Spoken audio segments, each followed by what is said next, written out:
give you some enemies of the CDS that you will take down? In the first series of The Lobby, Al Jazeera's investigative unit exposed the role of pro-Israel operatives in Britain. The headlines at 11 o'clock. Israel's ambassador to the UK has apologised after a senior diplomat was caught on camera saying he wanted to take down the Foreign Office Minister, Sir Alan Duncan. Sir Alan Duncan, who's a strong critic of Jewish settlements. An undercover reporter for Al Jazeera doing an investigation into Britain's relationship with Israel. This investigation exposes a covert Israeli campaign to influence British policy.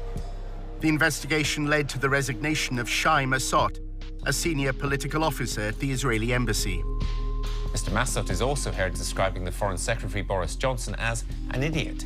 The diplomat in question no longer seems to be a functionary of the embassy in London. And so whatever he may exactly have been doing here, his cover can be said to have been well and truly blown. At the same time, Al Jazeera had been running a second undercover operation. Some of our reporters' covert filming was included in the first series of The Lobby. His identity became known. Tony had spent 5 months inside the pro-Israel lobby in the United States. He'd impressed colleagues with his understanding of the Middle East. You have the resourcefulness and the depth, to sort of think strategically about this, whereas most people aren't able to do that.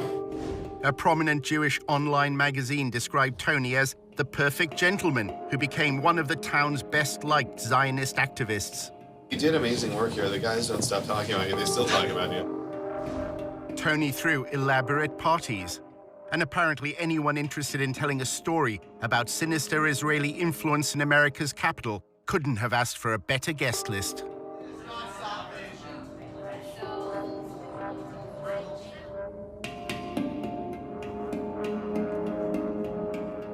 In a new edition of The Lobby, we investigate the role of pro-Israel advocacy groups in this country in the first of a 4-part series, how the lobby is being drawn into Israel's covert campaign to spy on American citizens.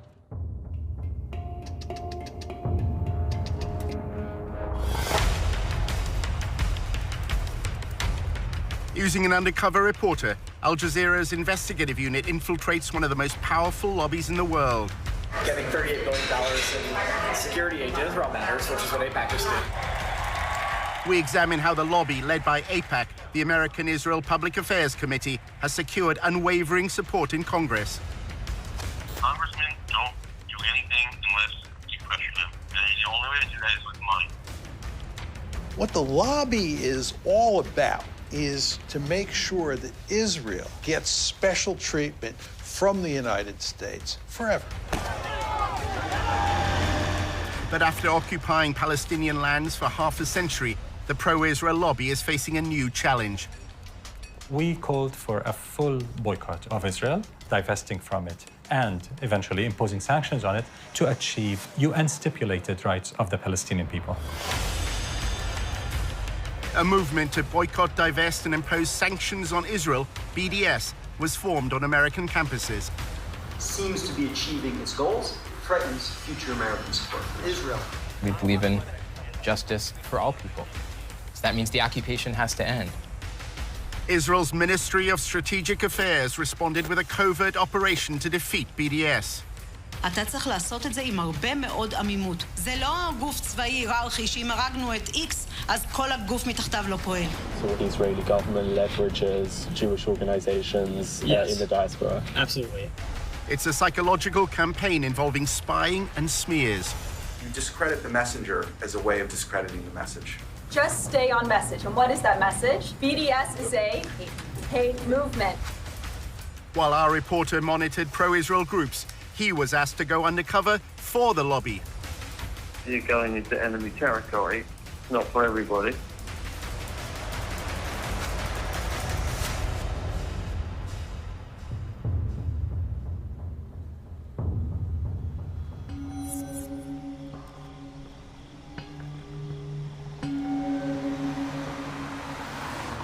We are a different government working on foreign soil, and we have to be very, very cautious.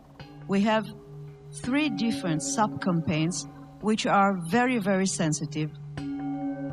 regarding data gathering, information analysis, working on activist organization, money trail. This is something that only a country with its resources can do the best.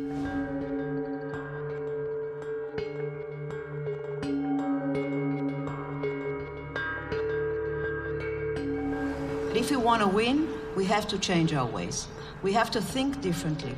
And this is waging a holistic campaign against the other side. Take him out of his comfort zone. Make him be on the defensive. Israel is involved in a secretive influence campaign whose aim is to discredit its challengers in the West. In the Air Force, when you want to win, you have to have aerial superiority. If you want to win a campaign, you must have information superiority.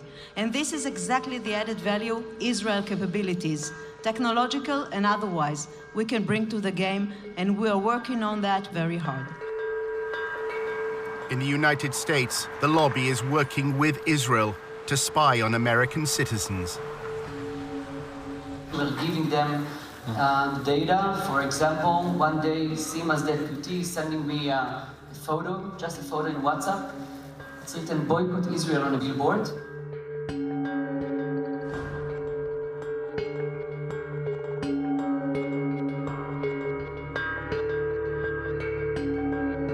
In a few hours, our systems and analysts could find the exact organization, people, and even their names where they live. We gave it back to the ministry. I have no idea what they did with this. But in fact, 3 days later, there were no billboards. We use all sorts of technology. We use corporate-level, enterprise-grade social media intelligence software. Almost all of this happens on social media, so we have custom algorithms and formulae that acquire the stuff immediately.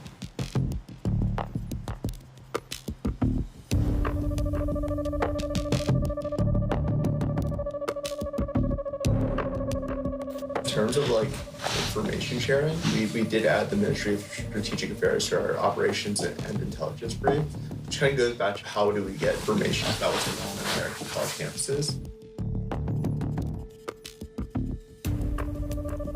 Generally within about 30 seconds or less of one of these things popping up on campus, whether it's a Facebook event, whether it's the right kind of mention on Twitter, the system picks it up, it goes into a queue and alerts our researchers, and they evaluate it, they tag it, and if it rises to a certain level, we issue early warning alerts to our partners. They operate through subterfuge, and they walk a very thin line between the legal and illegal in what they do in order to gather information and to smear their opponents and ultimately destroy them.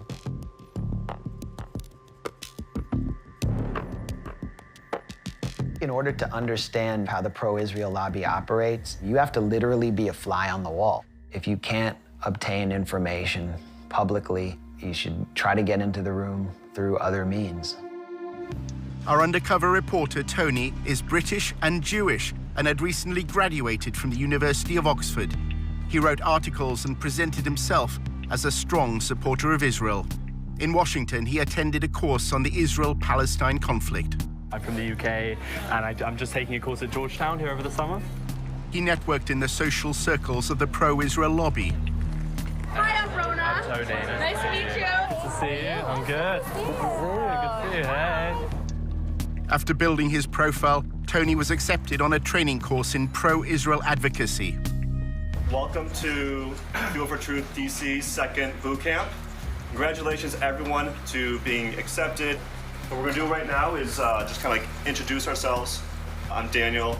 After undergrad, I served in the IDF and the paratroopers for 2 years and worked at APAC for a year.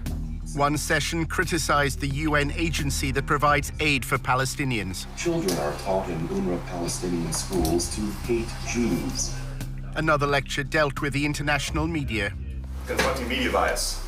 During the last war, a lot of times videos are circulating of bombed areas or victims, and a lot of it's from Syria, from Iraq 10 years ago, all this stuff. In role-play workshops, they were instructed how to respond to criticism of Israel. Can I have a volunteer?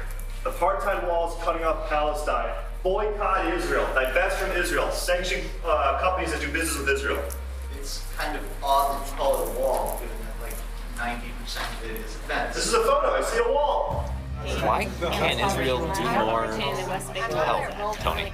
Our undercover reporter played the role of pro-Israel advocate. Israel's doing a lot to help the Palestinians. I say actually Israel is doing all the best that they can, but you know, it's a tough situation.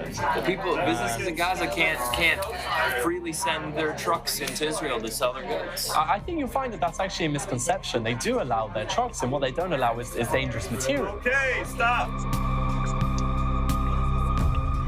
After the course, Tony was accepted as a volunteer at a pro-Israel communications group called the Israel Project. It's Tony Kleinfeld. Kleinfeld. Like Seinfeld, but with a K on. The Israel Project, known as TIP, describes itself on its promotional videos as a strategic communications group. At TIP, we believe we've found the answer. Israel's enemies have left the battlefield of the Middle East and are now fighting on the battlefield of public opinion. What you have with regard to the United States and Israel is a special relationship that is unprecedented in recorded history. Not simply that the United States gives Israel a tremendous amount of economic aid and diplomatic protection, it gives that aid and protection no matter what, right? It's not conditional. And the Israel Project will go to enormous lengths to achieve that end.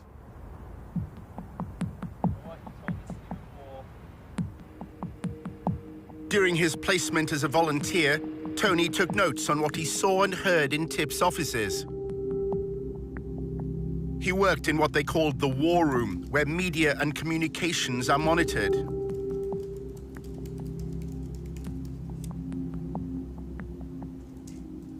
Staff described having contacts at numerous media organizations. Their primary means of influence is by forging friendships with reporters.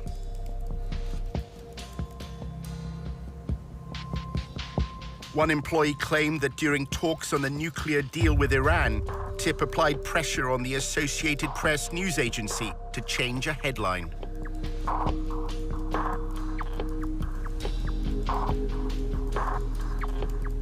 Tony read the Israel Project's annual report, which described TIP's mission as building an echo chamber for pro-Israel information. That means using the media to amplify and repeat TIP's messages, as well as what the report describes as neutralizing undesired narratives. Tony saw one document which claimed that the echo chamber was within their grasp. Weeks before he started, Tony discussed with a senior manager how TIP deals with the media. They're not things that you know, that you do loudly. A lot of them are things you do behind the scenes.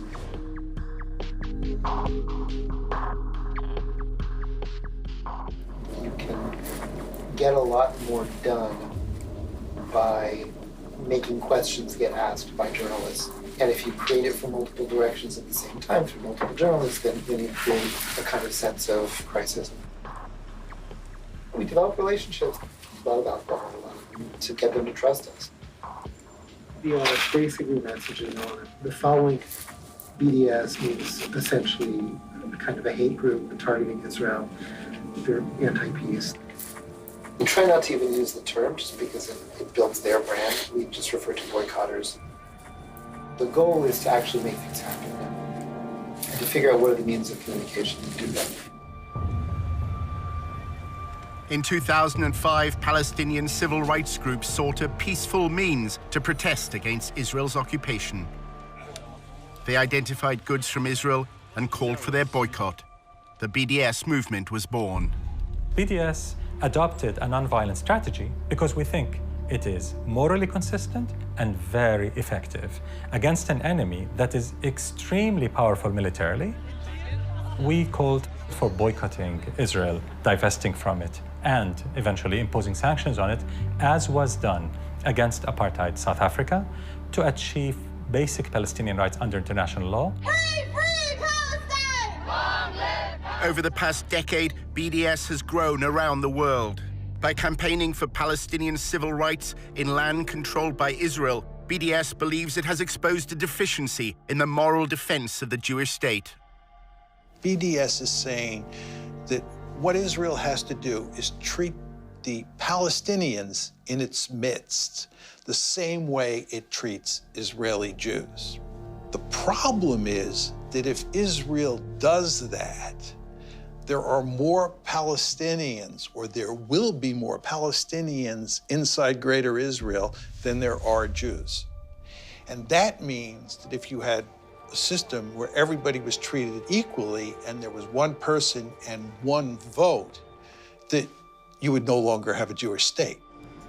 The secretive Ministry of Strategic Affairs, based in the Prime Minister's office in Jerusalem, was given a mission: establish a covert campaign to defeat the BDS movement. אנחנו אחראים על המאבק בתופעה, ובמסגרת זו יש לנו 4 רגליים: התראה, הרתעה, התקפה והסברה. אז אני אגיד לך שכשאם אתה רוצה לנצח בניהול מערכה, אתה צריך לעשות את זה עם הרבה מאוד עמימות. כמו שכשעבדתי על סוגיות צבאיות, כמו חיזבאללה, או כספי טרור, או סוריה, או כל מדינה אחרת שאיתה בעבר ניהלתי מערכה מולה כקמן. לא הלכנו ואמרנו לצד השני מה אנחנו מתכוונים לעשות. השארנו אותו בעמימות. Government ministers attacked me in person, one of them threatening BDS leaders with targeted civil assassination, and others threatening to revoke my permanent residency, along other threats. לא מעטים מבין מנהיגי ה-BDS מקיימים קשרים, קשרים כספיים, קשרים ארגוניים, קשרים אחרים, עם גורמים עוינים למדינת ישראל. תפקידנו, באמצעות הפעלת המודיעין, לחשוף את הקשרים האלה, ובהחלט באמצעות החשיפה הזאת, גם לדעת לפעול נגדם, לבודד אותם, גם להעביר מידע לאותם גורמים מודיעיניים בעולם וגורמים אחרים. ישראל חייבת לבצע סיכול אזרחי ממוקד במנהיגות ומול פעילי ה-BDS. The campaign includes monitoring the activities of American students. אנחנו עכשיו למשל נמצאים בתהליך שלם של ליצור תמונה כוללת על הקמפוסים. אם אתה רוצה לנצח תופעה, אתה צריך לדעת להיות עליה בעליונות במידע וידע.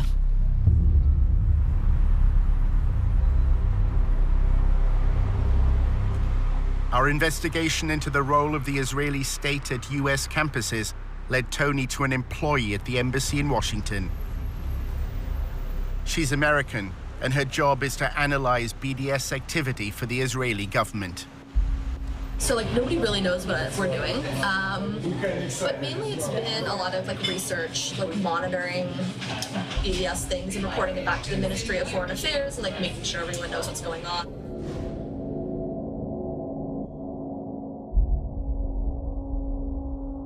They need a lot of research done and stuff like that. When they talk about it in Knesset, usually I've contributed to what the background information is. I'm not going to campuses. It's more about connecting organizations and, I guess, campuses and providing resources and strategy if students need it. Is the Israeli embassy trying to leverage faculty? Or? Yeah. We're working with several faculty advocacy groups that kind of train faculty, so we're helping them a little bit with funding, connections, bringing them to speak, having them speak to diplomats and people in the MFA that need this information. So I kind of want to be that resource to show students, we appreciate what you're doing, we see what you're doing. Here's some information if you need anything at all. We can connect to you, just kind of be that person there for you. Julia was president of the pro-Israel group at Davis, which is part of the University of California. Davis began as a center for agricultural studies, and its students are known as Aggies.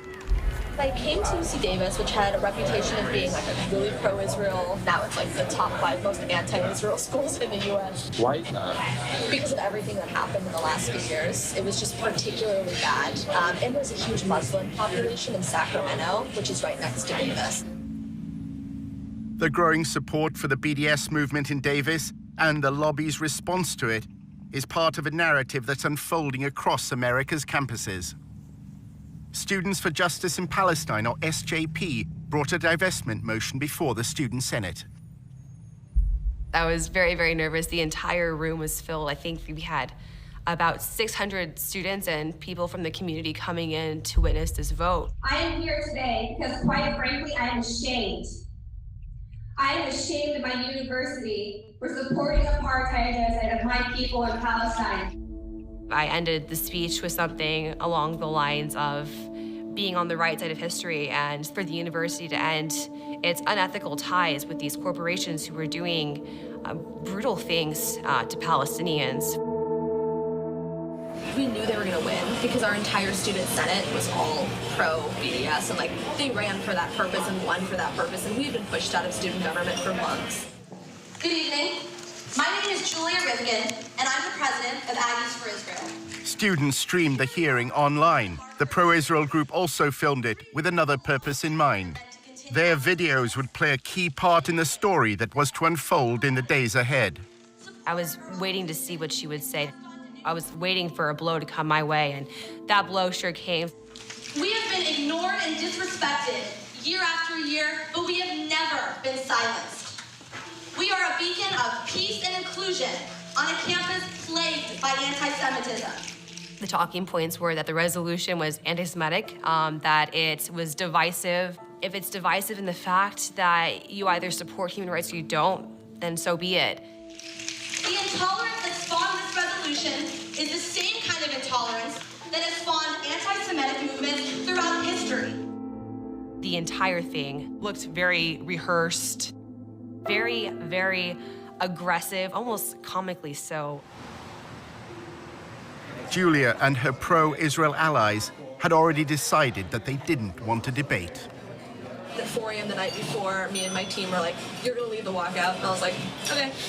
And they're like, we're gonna film it just for our own purposes. I was like, totally cool. So when everything was happening, we went into it knowing we were going to lose. So our strategy was how to ultimately win while losing the vote. This is our victory.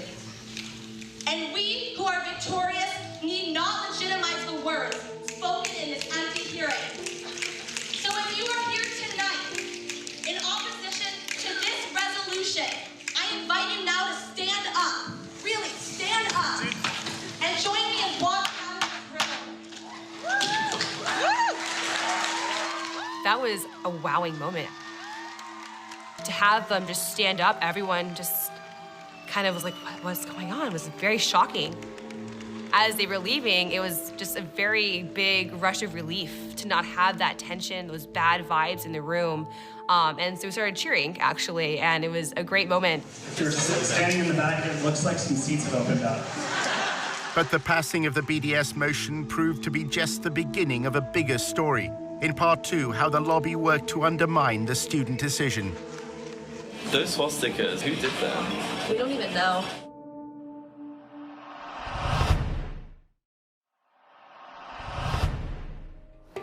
Hi. Hello. Nice to meet you. Nice to meet you too. Our undercover reporter was meeting an employee of the Israeli embassy in Washington.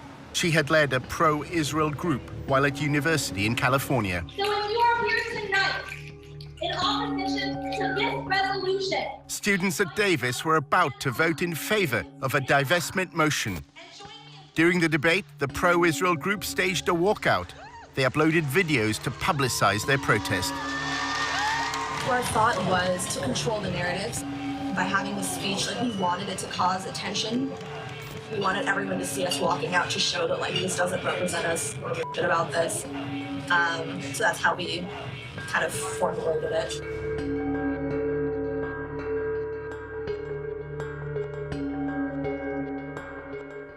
That day, all of us released 50 op-eds in major news sources so that when people made a hashtag and a whole thing trending, so when people opened their Facebooks, it wouldn't be them celebrating their victory, it'd be us sharing our stories. Once it blew up, then random people, the Huffington Post contacted me and was like, do you have anything to say? And I was like, conveniently, I wrote an op-ed 2 weeks ago just in case.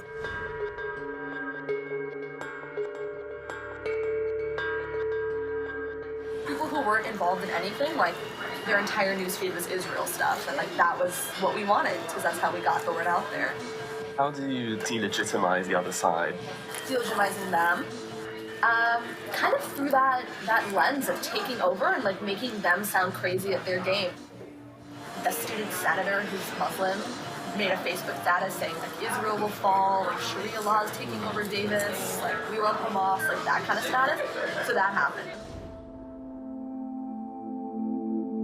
We had been called terrorists and told that we were Hamas sympathizers, that we want to bring Sharia law to campus and things like that. Hi everyone, my name is Azka Fayaz. I'm a second-year political science major. Azka Fayaz was a committed BDS activist and claims that pro-Israel students repeatedly tried to link her to political violence. They just came up to me and said, "You're a terrorist. Are you a terrorist? You're gonna bring, terrorism to the student government," and things of that nature. And vote smart. I know her. It was ironic. She was directly making a joke of that. When I saw it, though, given the climate at the time, I did grow concern. People who were involved, they were like, hey, there's actually a lot of negative postings on social media.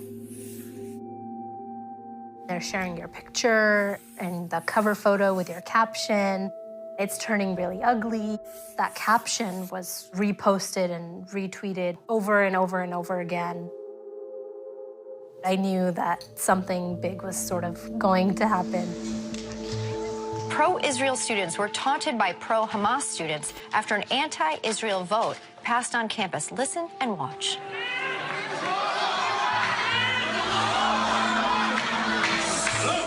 And right after the vote passed, a student senator posted this on Facebook. Hamas and Sharia law have taken over UC Davis, BRB crying over the resilience. I don't have the capacity to bring Sharia law to the University of California, Davis. I don't think any of us really do have the capacity. They wanted to try to make me look as evil and violent as possible. How can we use their words out of context in such a way that their victory doesn't seem so victorious anymore? Conveniently, like the divestment video just happened to do that. Like when they all started shouting Allahu Akbar as we were leaving, like that was really nice for us in a way because like we caught them just, doing what they're doing. And then it like went viral on YouTube. Anger and tension running high at the University of California Davis campus. What you just saw played out late last week as the Student Government Association voted on a resolution to boycott the Jewish state of Israel. They kept showing it over and over again. And then they just said that the Muslim students forced the pro-Israel students to leave the room. Reports say when the Israel supporters tried to object to this vote, the pro-Palestinian students you just saw tried to shout them down with cries of Allahu Akbar. I invite you now to stand up. Really, stand up. And join me in walking out of the room. Of course, we know that they left willingly, and they stated that they were going to walk out of the room. It's incredible to hear Allahu Akbar shouted in the middle of this university. And obviously. what does that represent, Megan? The subjugation of women, the torture of homosexuals, the torture of Christians, the crucifixion of Christians. That's what it has come to represent, and that's what they're shouting. The pro-BDS activists at UC Davis then faced another crisis. 2 days after a resolution passed, unfortunately, someone defamed the Jewish frat house and had painted swastikas all over it. Outrageous, just not acceptable behavior at all. What was upsetting to us, however, was they had the media there right away. Disturbing discovery for a UC Davis student. Jewish students found swastikas painted on their fraternity house in Davis. The swastikas were discovered that morning, and around 10 a.m., my best guess, and I believe the news media were there by 11. Pro-Israel students say they feared recent events would lead to this. This week has been sort of a bad week to be Jewish on campus. After years of heated meetings, a student body passed a resolution Thursday urging UC Davis to end any affiliation with companies that support Israel. So this is not out of the blue. We're pretty sure this is directly related. Who were they finger pointing at but us? Us who were still on this high of finally getting this resolution passed, still in high spirits, just crushed us. Roseanne Barr tweeted, all the Jews should leave Davis and the rest of the school should be nuked. It was a crazy time. A general flooding of Islamophobia by the media. And I was dealing with like news outlets and media, and it was like the day after there was some swastikas on campus, and it was like it all blew up and became a full-time job. Those swastikas, like who did them? We don't even know. I think it's just some like random like white supremacist type people who just came, did it, and left. We don't think it was students. That's pretty surprising because it was very clear from their behavior towards us and their attitudes towards us that we had done some heinous crime to them and that we deserved to pay for it.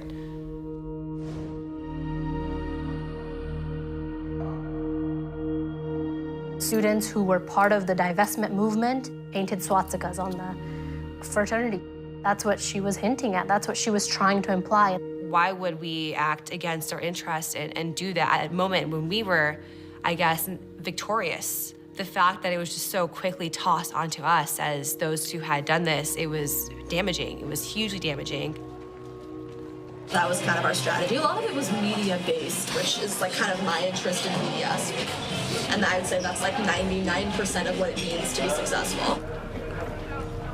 That happened. Then there was another swastika. It was just like every day something new was happening and I had to... It was weird because they won. Yeah. So you'd think if they would win, why would they do that? Exactly. Yeah, it's interesting. So, well, that was kind of our whole strategy, is we knew they were going to win. Were you in touch with the embassy, or were you in touch with like any groups? Pretty much all of the groups. Not the embassy, I guess our consulate. As well as the Israeli consulate in San Francisco, Julia's anti-BDS campaign had the guidance of several pro-Israel lobby groups. Stand With Us helped us a little bit in terms of actual research on the speech. They gave us some like legal research type stuff. I'm always biased and want to work with AIPAC, so they kind of helped for like moral support. And David Project helped us a little bit.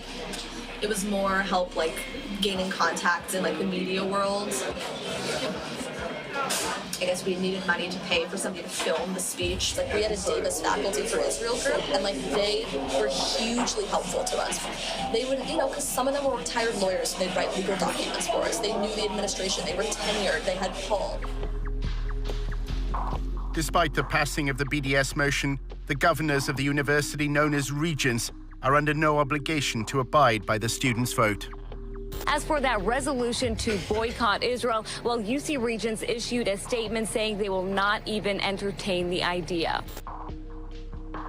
After looking back on everything, I feel a little creepy because of what happened after the vote.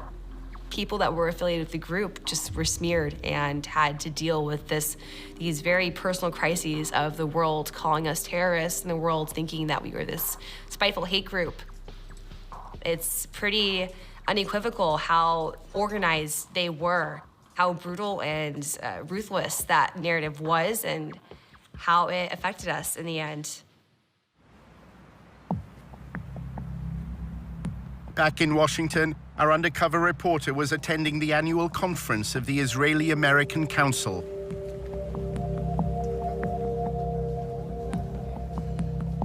The IAC's role is to connect American Jews to Israel. This year, combating BDS was top of the agenda. I think we need to worry. The polling isn't good, and all of you probably know it. If you look at the polls, the younger you get on the demographic scales, the lower support for Israel is.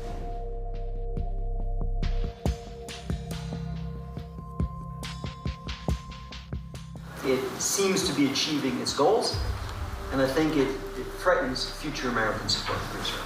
Younger people are leaving college less sympathetic to Israel than when they entered. The lobby hope that a new partnership with Israel's Ministry of Strategic Affairs will become a game changer in the fight against BDS. For years, we are trying to defeat the BDS and the delegitimization movement. We are all on the defensive, and I think we should move to the offensive.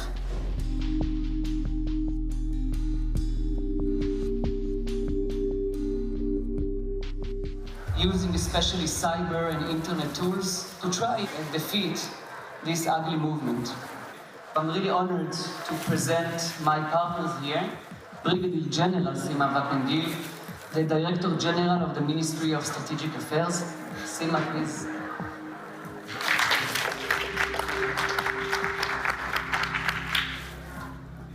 The fact that the Israeli government decided to be a key player means a lot, because we can bring themes that usually are not existing in NGOs or civilian entities that are now enrolled in this theme.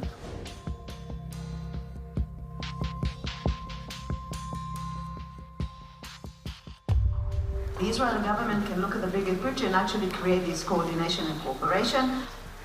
We are the only player inside the pro-Israeli network who can actually say that he's filling the gaps. The Israeli official described to members of the lobby the first phase of the covert war. Ambiguity is part of our guidelines. That's why I'm not going to say anything too much about each one of the legs. The first one is intel, intelligence, or data, or information. What we've done is mapped and analyzed the whole phenomena globally, not just the United States, not just campuses, but campuses and intersectionality and labor unions and churches. We started to establish a project called Israel Cyber Shield. This project is actually a civil intelligence unit that collects, analyzes, and acts upon the activists in the BDS movement, if it's people, organizations, or events. And we give everything we collect. We are using the most sophisticated data system, intelligence system in the Israeli market. Let's take the defense activity that we're doing and make it into proactivity and offensivity. Israel has used cyber sabotage. We suffered from intense denial of service attacks, hacking attacks on our websites. Israel decided to go on cyber warfare against BDS publicly. They said, we shall spy on BDS individuals and networks, especially in the West. We have not heard a peep from any Western government complaining that Israel is admitting that it will spy on your citizens. Imagine Iran saying it will spy on British or American citizens. Just imagine what could happen. The Ministry of Strategic Affairs brings together this group called the Global Coalition for Israel. And it's like leading pro-Israel advocacy groups around the world.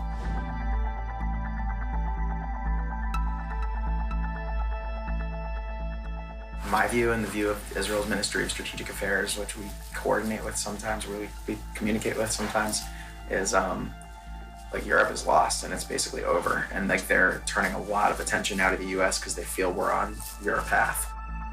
Can I join these? I'd love to. I don't know if you'd let me. But... It's like a pretty sensitive conversation, but it's going well. If China was doing this, if Iran was doing it, if Russia was doing it, there would be uproar. You would have Congress going after them, you would have hearings, you would have prosecutions. The question is, how does Israel get away with this? It's modeled on General Stanley McChrystal's counterinsurgency strategy in Iraq. We've copied a lot from that strategy that has been working really well for us, actually. And one of the pieces is this operations and intelligence brief. We're using social media intelligence, a tool called Radian 6. We're phasing that out over the next year, and we're bringing on more sophisticated technology that was developed in Israel. An American should not be spied on by a foreign government that is able to access all this information and possibly undermine their ability to exercise their democratic rights in this country. So we're not dealing with amateurs. This is not an amateur work. We're dealing with a government that have a ministry at a ministerial level engaged in the systematic targeting of activists outside of its sovereign borders. The only way it's going to stop is if somebody in the government points out this is illegal and we're not going to tolerate it. And if we do tolerate it, other countries are going to do it as well. There's a company called Census, S-E-N-S-U-S. It's like very pricey though, We had to raise like hundreds of thousands of dollars just for it. It's gonna increase our discovery rate. We're discovering just about everything we need. It's also going to bring new sources online that we weren't able to access in an automated fashion, like message boards. And we have ways to crawl message boards right now and to monitor them, but it's like disconnected from the event and activity discovery mechanism, so that we want that system to be all integrated. So we just signed the contract yesterday for them to start that work. They actually already started it. Good friends in Israel that are helping us with that. You would think that since the United States has this special relationship with Israel and gives it so much largesse and protects it diplomatically at every turn and gives this assistance unconditionally, that the Israelis would do less spying here than other countries do. But on the contrary, what we see is that the Israelis are probably at the top of the list when it comes to foreign countries spying inside the United States. Our investigation into Israel's covert war against BDS led Tony back to Julia Rifkind. She's American, and her full-time job at the Israeli embassy is monitoring BDS. She summed up a typical day at the office. Gathering intel, reporting back to Israel. That's a lot of what I do. Is report back to the Ministry of Foreign Affairs, Ministry of Strategic Affairs, and make sure they have the right information. It's in Knesset of what's going on here. So that's why I do a lot of reporting. I talk to people from tons of organizations, just trying to get the information that I could to report back, and kind of just talk through some of the issues with those people, see what their plan was, tell them maybe some ideas we've had, give them our support, the behind the scenes way. Wow, it just looks like the state of Israel is employing little spies, and you can't take a breath without Israel hearing about it. Julia spoke about her former days as a student.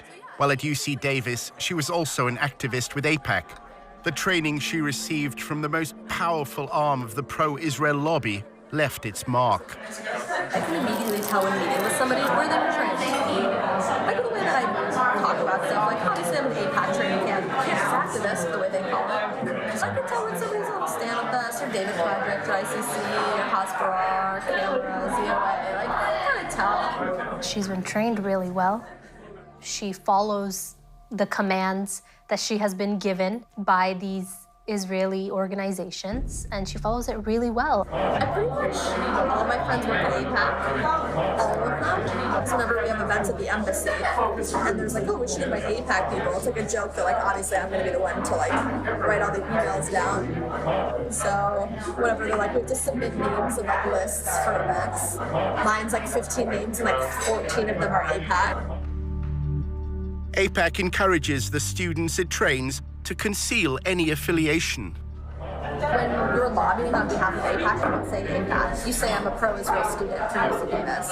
And when you're meeting with students on campus, I would never say I am the AIPAC campus rep. I say my name's Julia and I'm a pro-Israel student. You don't need the title, you don't need the organization.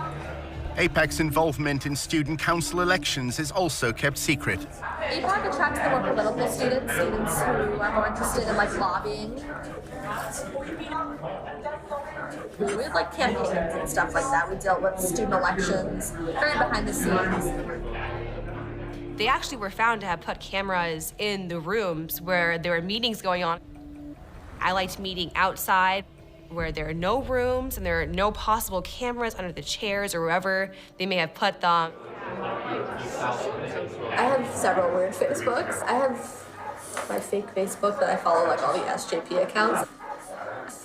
I have some fake name. My name is Jay Bernard or something. So it just sounds like an old white guy, which is the plan. I joined all these groups. A lot of people haven't added me. I mainly just wanted to see on the newsfeed what kind of articles they were sharing, just to kind of see what their internal dialogue was. Every single event that I put on, you would have these pro-Israel groups coming out before our guests even got there with their cameras, videotaping. Julia has no contact with her handlers in Israel. She writes her intelligence briefs and awaits their instructions. I write a report that I give to my boss, who translates it. 'Cause it's really weird. We don't like talk to them on the phone or like email or whatever. There's like a special like server that's like really secure that I don't have access to because I'm an American. You have to have like clearance to access the server. It's called cables. It's not even necessarily in Hebrew. It's like literally cables. I've seen it. It looks really bizarre.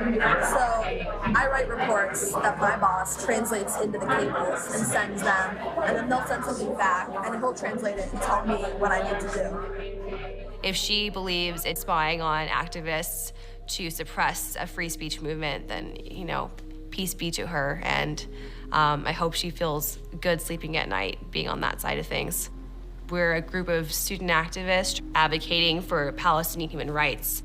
And to think that we're so upsetting and threatening to a state is pretty awe-striking to me. Creepy, but also, I guess, makes me more proud of the work I did. It's nice kind of seeing what they're talking about. What do they say?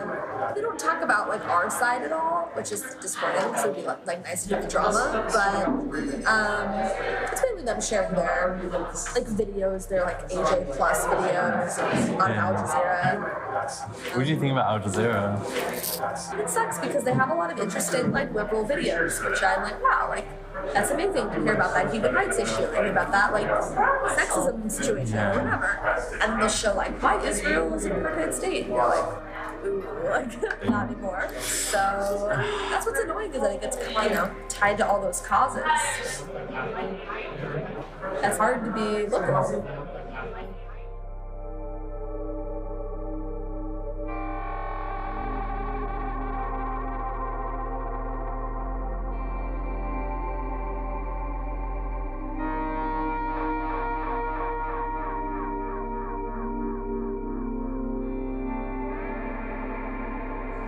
You represent that government. Yeah, I can't say anything negative about Bibi or like the government because I technically work for them. Not directly, but I'm just a normal American.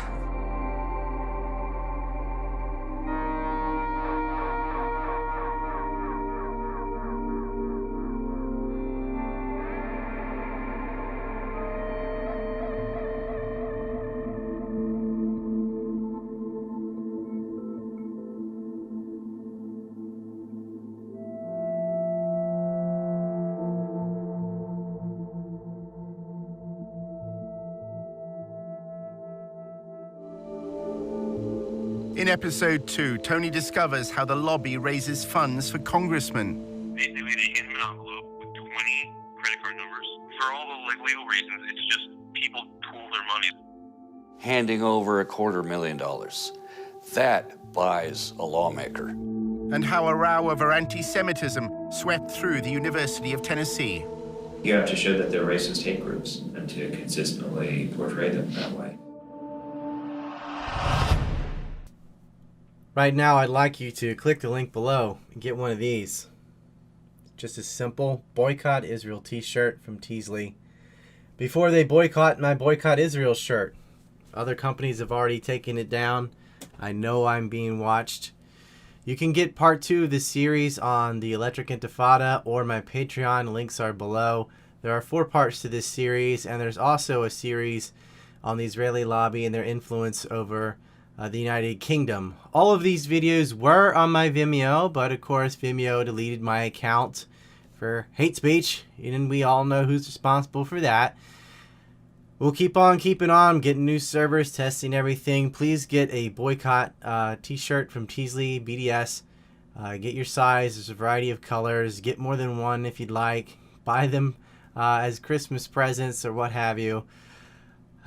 We need the revenue. We lost $5,000 from Vimeo Israeling our income there. So check that out, and please enjoy the rest of this series. And yes, I will re-upload the Chill Up Conference videos eventually.